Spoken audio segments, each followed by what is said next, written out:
Welcome to Baldhead Bible Podcast, making the Bible come to life, featuring the expositive story preaching of Dr. John Katzian.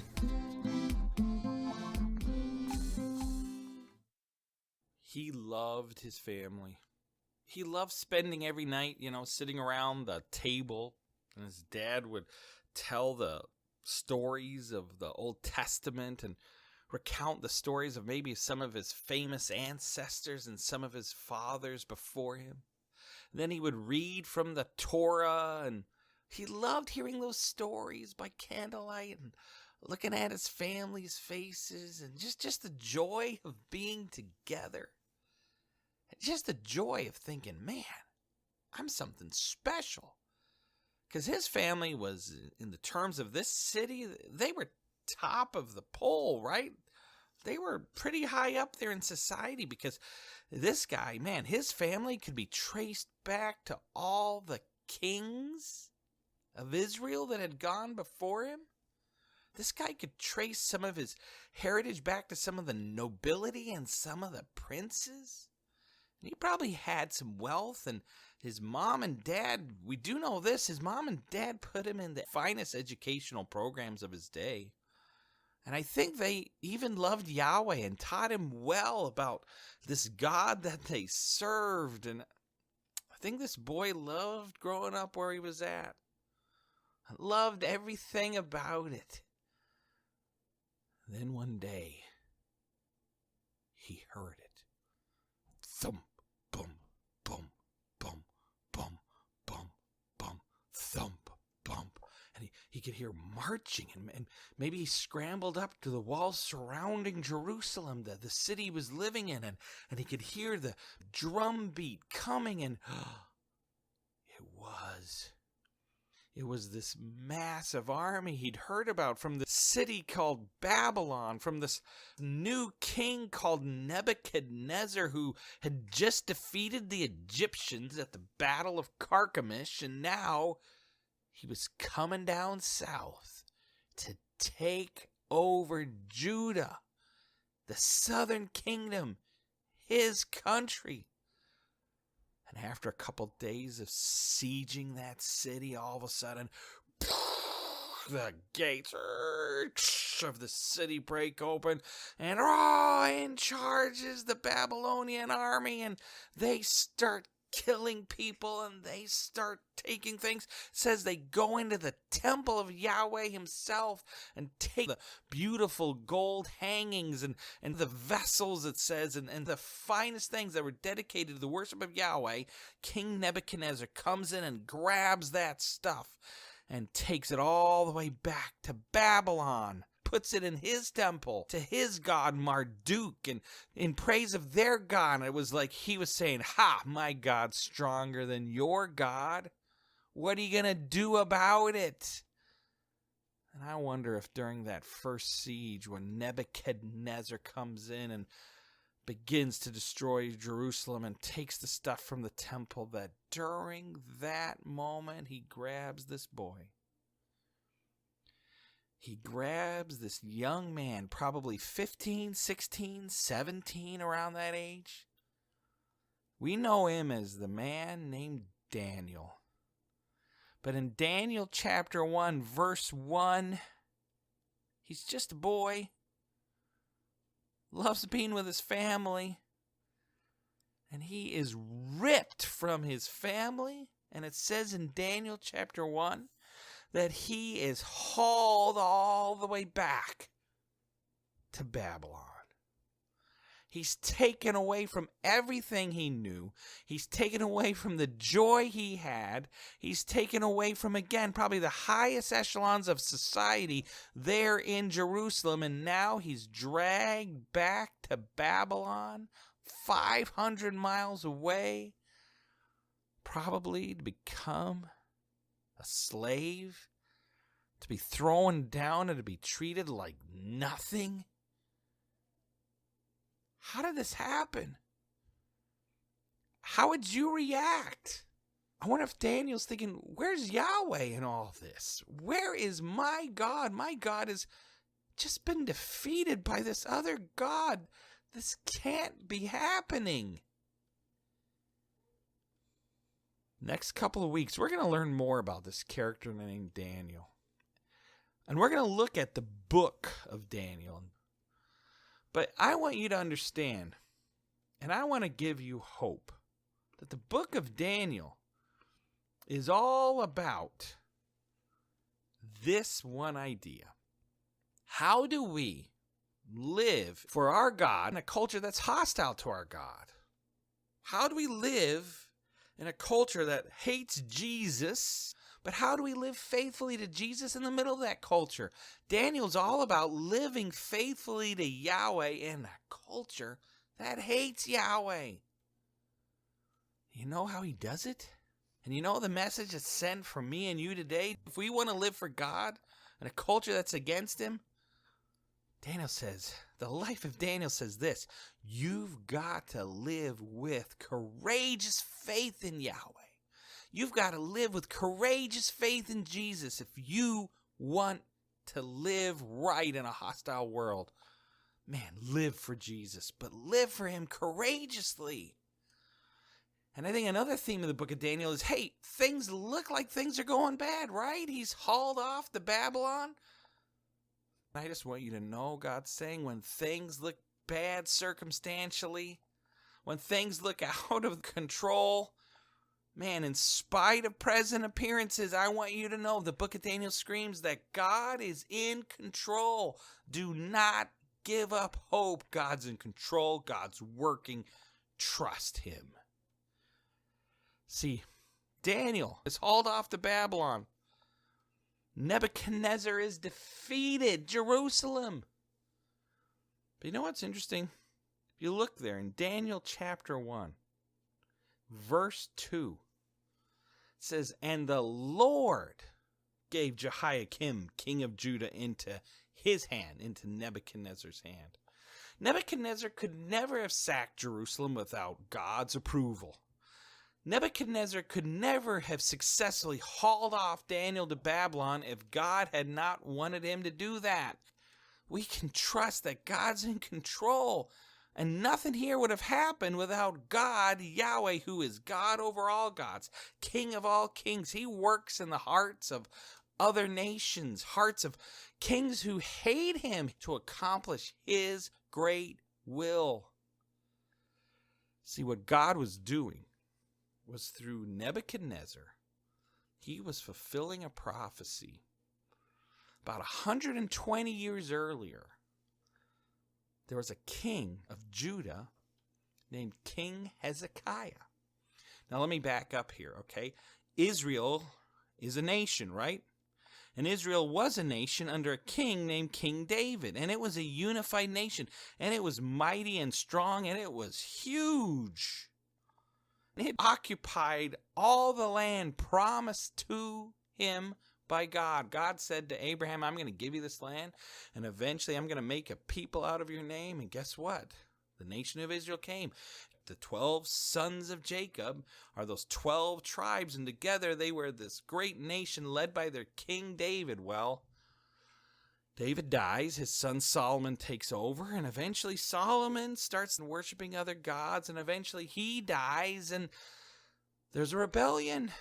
One guy wants to take Israel this way. Somebody else says, hey, let's follow this son of Solomon. Somebody says, no, let's not, because he's taking us with other gods. Let's follow this person. Civil war broke out. And eventually, the nation of Israel was split into two.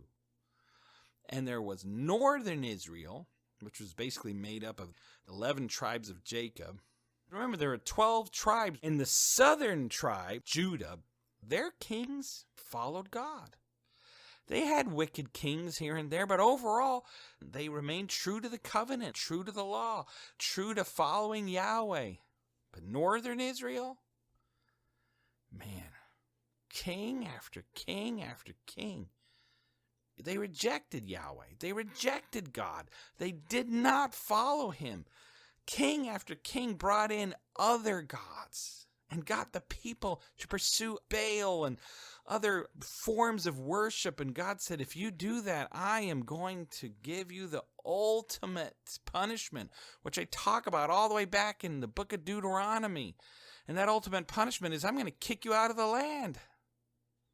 And sure enough, northern Israel was eventually defeated by the Assyrians and dragged away. And the people of Israel were deported, kicked out of that land. Well, the problem was southern Israel, Judah, as I was saying, they remained true to God, but they still had some wicked kings. And in Isaiah 39, we meet a good king. His name is Hezekiah. And he's trying to do right, and he's actually got some power and some might for Judah. Well, he's got so much might that another king says, hey, tell us more about you. I'm going to send some people to just come check you out. Is that okay? Because I just want to know more about you. In fact, it says this king, his name was Marduk Baladan, was from this country called Babylon, which later on is led by King Nebuchadnezzar. And he says, I just want to see who you are. It's going to be a friendly trip. I've just heard great things about you. Well, King Hezekiah gets all puffed up with pride, and he shows them everything. He shows them all their treasures. He shows them all their might. He shows them all their weapons. He basically gives away everything that they have, so they know everything that the southern tribe of Judah has and how powerful or not compared to them they are, and they go away. This prophet named Isaiah shows up, and he asks King Hezekiah, so what did you show him? What did they see in your palace? Hezekiah says, they saw everything. They saw how awesome and mighty I am. Then Isaiah says to Hezekiah, hear the word of the Lord Almighty, it says in Isaiah 39, verse 6. The time will surely come when everything in your palace and all that your predecessors have stored up until this day will be carried off to Babylon. Nothing will be left, says the Lord. And some of your descendants, verse 7, your own flesh and blood who will be born to you will be taken away, and they will become eunuchs in the palace of the king of Babylon. I mean, this is a prophecy Isaiah says specifically to Hezekiah. Because of your pride, someday your future ancestors are going to be dragged off to this very Babylon from which this king came. Well, 120 years later to the day, the Lord allows King Nebuchadnezzar from Babylon to rise up, and he drags off beautiful gold and silver from the temple of God to store in his temple, and he takes some of the finest men. And it says they're going to take some of your nobility, some of your lineage. And that's why people think Daniel was related to King Hezekiah. And it says there in Daniel chapter 1 that King Nebuchadnezzar specifically was looking for young men to be dragged off to Babylon who were of the royal family, it says, and of the nobility, verse 4, and it says youths without blemish, of good appearance, in skillful in all wisdom, endowed with knowledge, understanding, learning, and competent to stand. So basically he's saying, hey, I want you to get me the best of the best, brightest young men in Jerusalem. And if you can find men of nobility, of royal birth, and by the way, if you can get them who are also good looking, that would be good. And bring them all the way back here to Babylon. And in the middle of that first deportation, Daniel is snatched, ripped away from everything he knows. Now, back then, right, and even now, they go up the Fertile Crescent, which means you go north. You can't just go straight across to Babylon because that's across desert, and you'd run out of water, and you'd die. So instead, they go north up to the Fertile Crescent, and then east a little bit, and then they come down south, down the Euphrates River. And it would have taken them, weeks. Later on in the book of Ezra, it takes the people of Israel who are leaving Babylon 4 months to make that trip. Well, these are young men, and this is an army, so this might have taken weeks, but can you imagine? He is pulled out from everything he's known. He's probably beat up a little. Don't want to bruise him too much, right? Because he's supposed to be perfect without blemish when brought before the king. Maybe tied behind a camel in some sort of rope train, and it says they bring Daniel and a whole bunch of these young, bright Jewish men.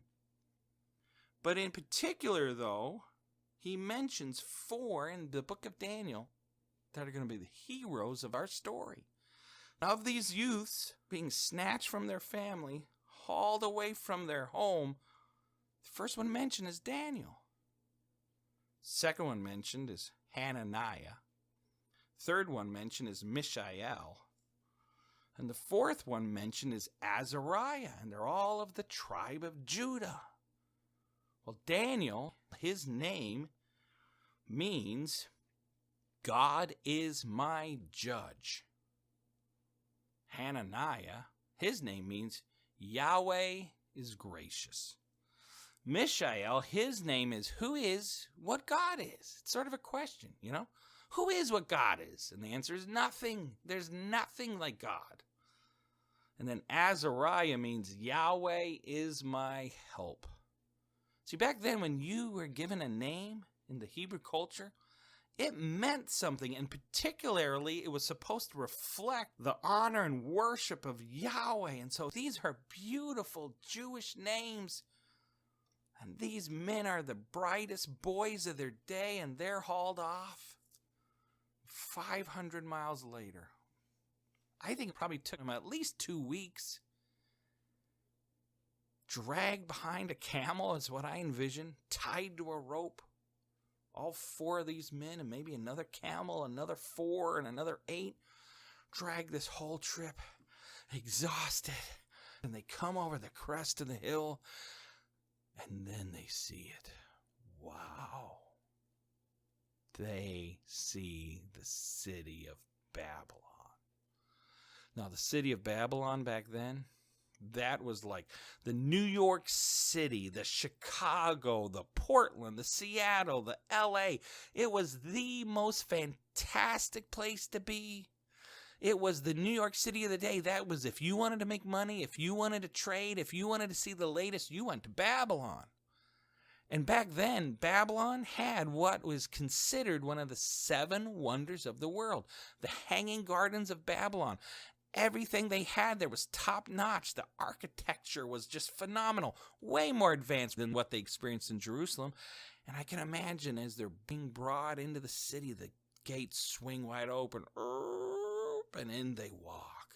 And they see huge buildings with beautiful roofs. And off in the distance, they see this Hanging Gardens of Babylon, and they see the irrigations, beautiful canals.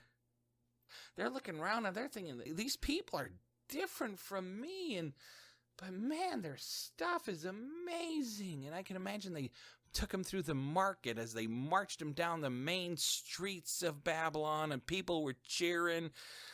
And I wonder if Daniel thought, where is Yahweh? Here these people are probably cheering, yay, Marduk. We love Marduk. And they honored his name. No God is like Nabu, because they believed in lots of deities and they had lots of gods. Jerusalem, the Hebrew people, Judah, they worshiped one true God, and his name was Yahweh. They were monotheists. They only worshiped one God and one God alone, the God of all gods, the King of all kings. But it looked like these gods just defeated their God. And I wonder if Daniel hung his head in shame and wondered, was it true what my dad taught me out of the book of Genesis, out of the book of Exodus, and out of Leviticus, and about the importance of the law? And I wonder if Daniel thought to himself, yes, it matters. It has to matter. Our God is the real God. Our God is the true God. And I wonder if he's scared as they're brought up to these mighty palaces right there in the middle of Babylon. And he's probably thinking to himself, this is where I'm going to get enslaved, beaten up, treated worse than a rat, is what he's thinking. But you know what? That's not what happened to him at all. Instead, it says there in Daniel chapter 1 that Daniel and his friends were put through 3 years of some of the best education and learning of that time.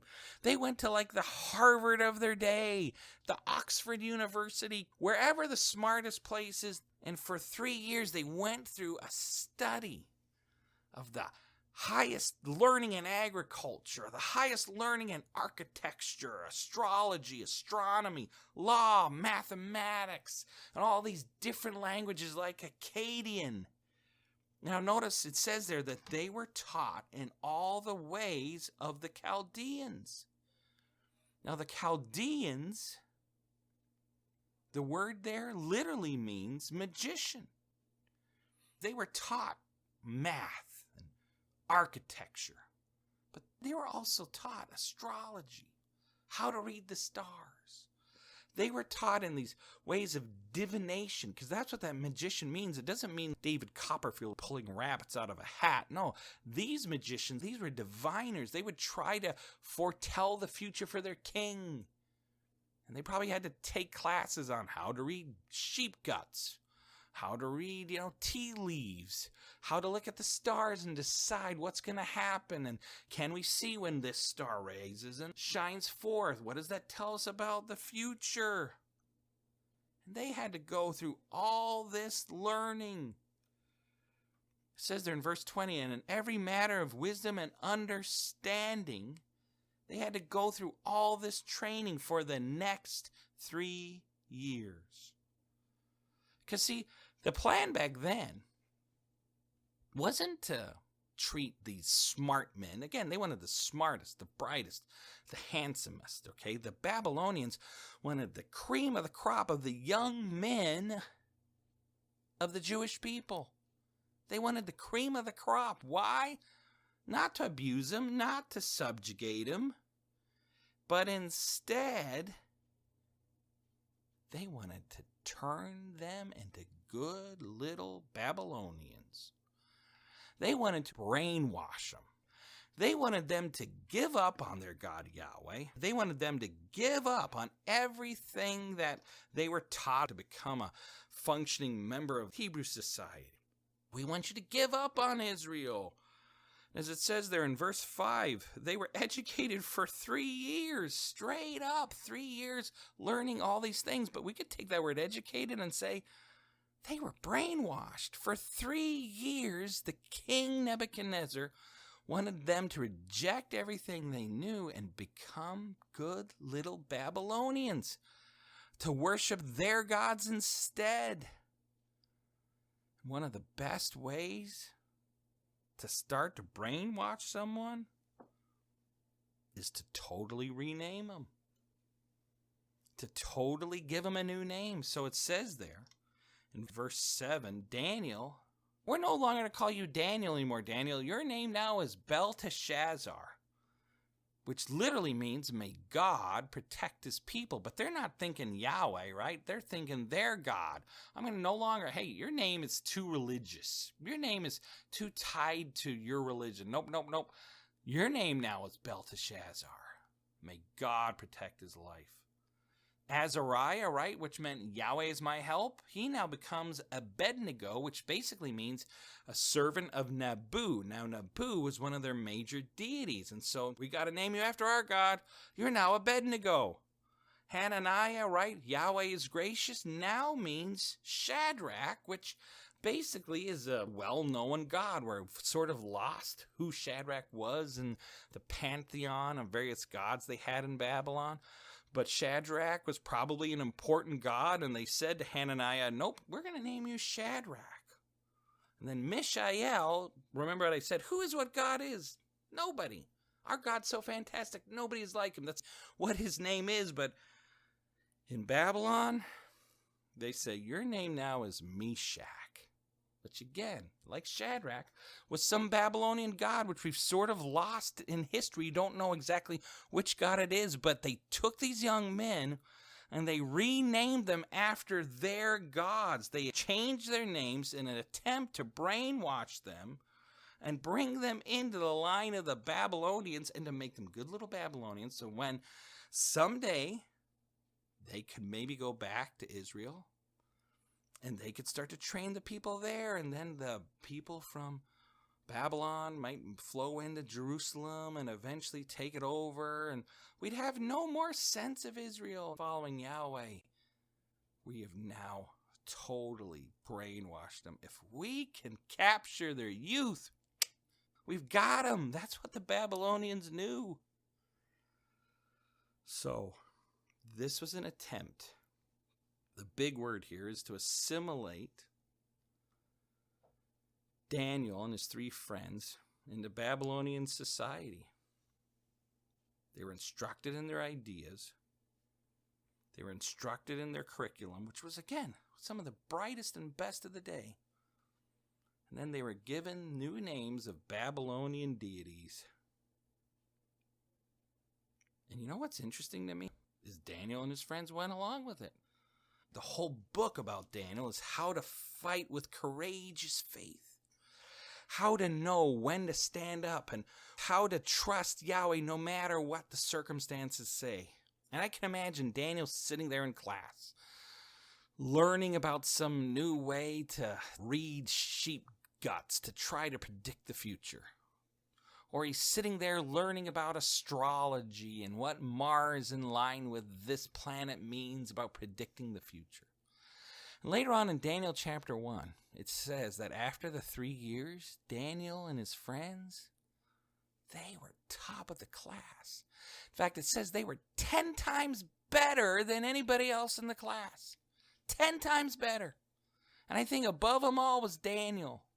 I think Daniel sat there and he took notes and he wrote it down and he memorized and he had flashcards and he had every tool imaginable to educate, to learn all these things that he was taught. But he never gave up on his God. He never ever quit worshiping God. They allowed them to rename them. They memorized all this junk. They memorized all the great stuff, too, about math and science. But they probably took all this other junk with a grain of salt and the history of the world with a grain of salt because maybe they talked about how their God created the world, but they knew from the book of Genesis how their God created the world, and they just took it all in, passed the tests, were number 1 in their class. But then, it says in verse 8, all of a sudden, out of all this flow of ideas being assimilated into Babylonian culture, all of a sudden in verse 8, but Daniel resolved that he would not defile himself with the king's food. You know?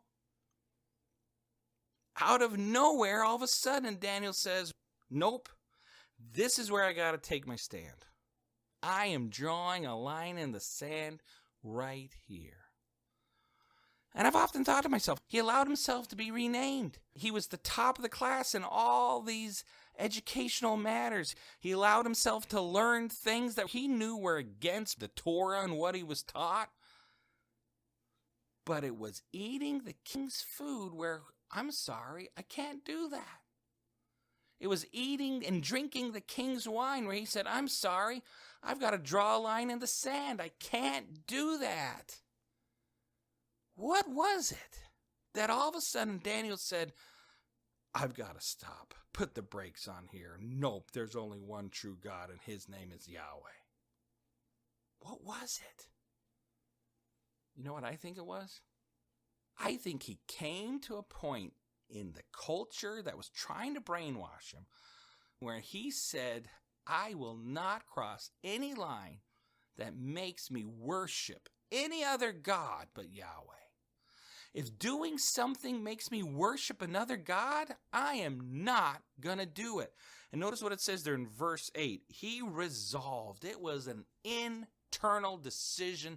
And that word resolve gives that sense of, right, I don't care what happens. I'll die before worshiping another God.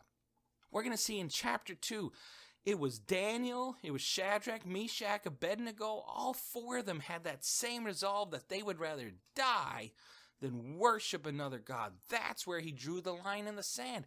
If what I'm about to do is going to make me worship another God beyond Yahweh, I can't do it. You can teach me all that stuff about history that isn't true. I know it's not true, but I'll write what you want to pass your tests.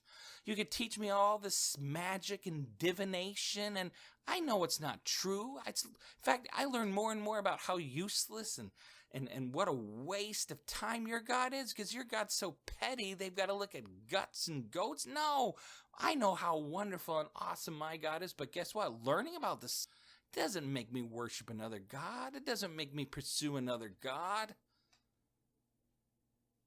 But eating meat and drinking wine that goes against everything that is in the law, eating meat and drinking wine that's offered to another God, I can't do it. I'm sorry. I have got to draw a line in the sand. And man, I want to encourage us today, where are you? When do you have to stand up for your faith? When should you stand up for your faith? And maybe in the middle of school where they're teaching you stuff that's not a biblical worldview. Well, where should you stand up? And I think it's going to depend a lot on your context and your situation, or at work when you're working away and maybe they ask you to do some things that you know aren't true to Scripture.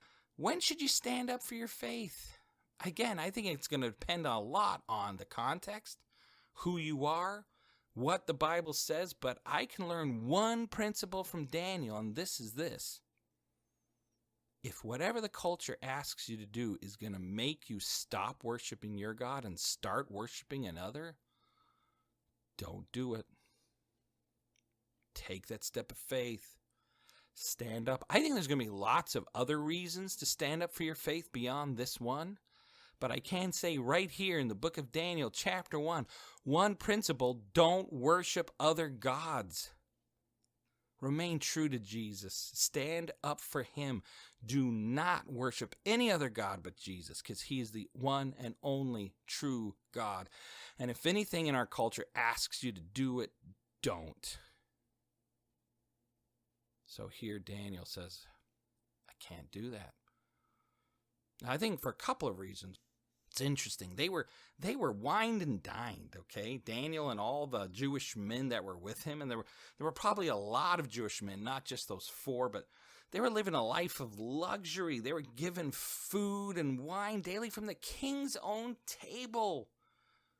Well, they could have, right? And I think a lot of the Jewish men went along with it.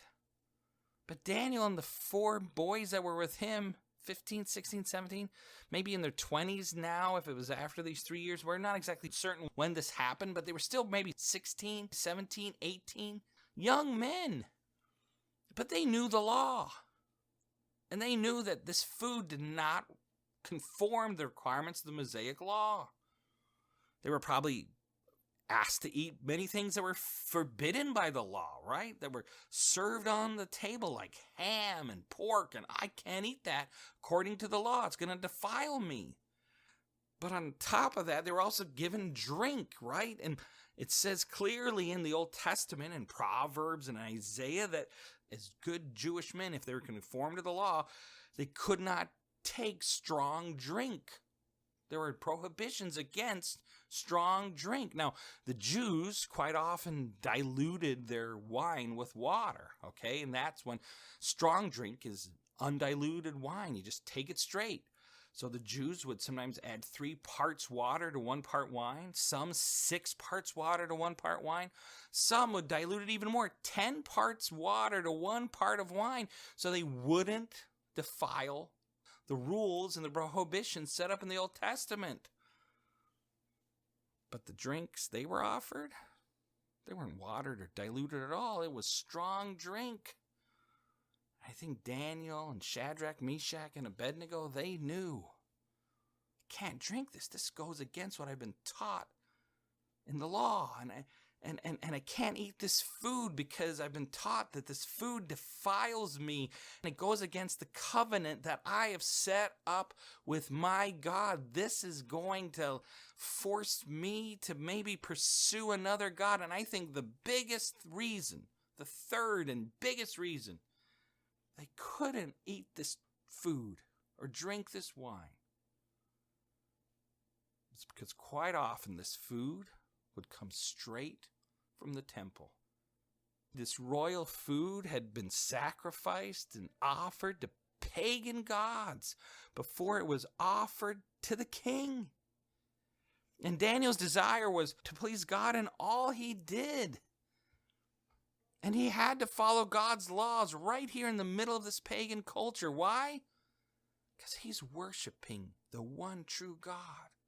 And he can't eat meat offered to an idol because that is participating in the worship of that idol. Later on in the New Testament, right, Paul brings up this very thing in 1 Corinthians 10. He talks of eating food offered to idols as participating with them. He can't do that. And I think Daniel also would have thought of Deuteronomy 8:3.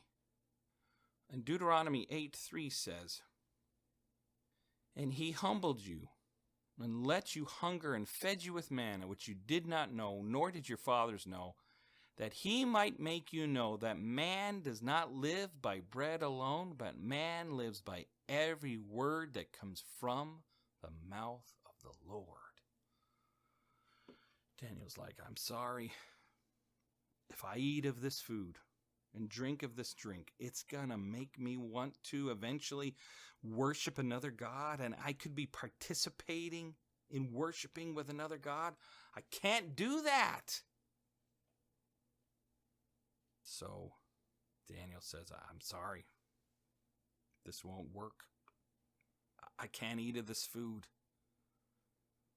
And I think Daniel looks at his friends, and his friends look at him, and they look around at all the other Jewish men that were hauled into Babylon with them, and they're eating of it. They're drinking of it. Should they really draw a line in the sand here? But like I said, Daniel resolved. And I think Shadrach, Meshach, and Abednego, they resolved in their heart too. They said, we can't, Daniel. We can't. I don't care what our friends say. I don't care what the people around me, even the ones who call themselves good Jews like us, they're defiling the law, and they're eating food offered to idols and participating in idol worship. We can't do it, Daniel. We can't. Daniel looked at his friends. His friends looked at him, and I wonder if Daniel said, you know what? This could cost us our lives. Are we willing to make that stand? Are we willing to stand for God? Well, if you come back next week, we are going to find out what happens to Daniel, right? Does he make that stand? What does that stand actually look like? But I just want to encourage you. It's scary sometimes to be a Christian, right? Sometimes you feel like the culture's against you everywhere you look. And sometimes you may wonder if it's worth it just to go along with the flow, to cave in. Well, I just want to encourage you, don't. In the book of Daniel and the character of this man named Daniel, we're going to learn a lot of what it means to live with courageous faith and learn more about what it means to truly follow Jesus in a hostile world.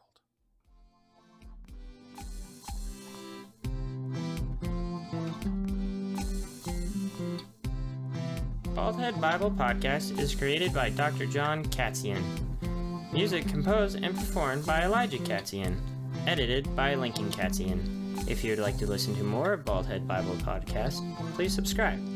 New episodes added every week.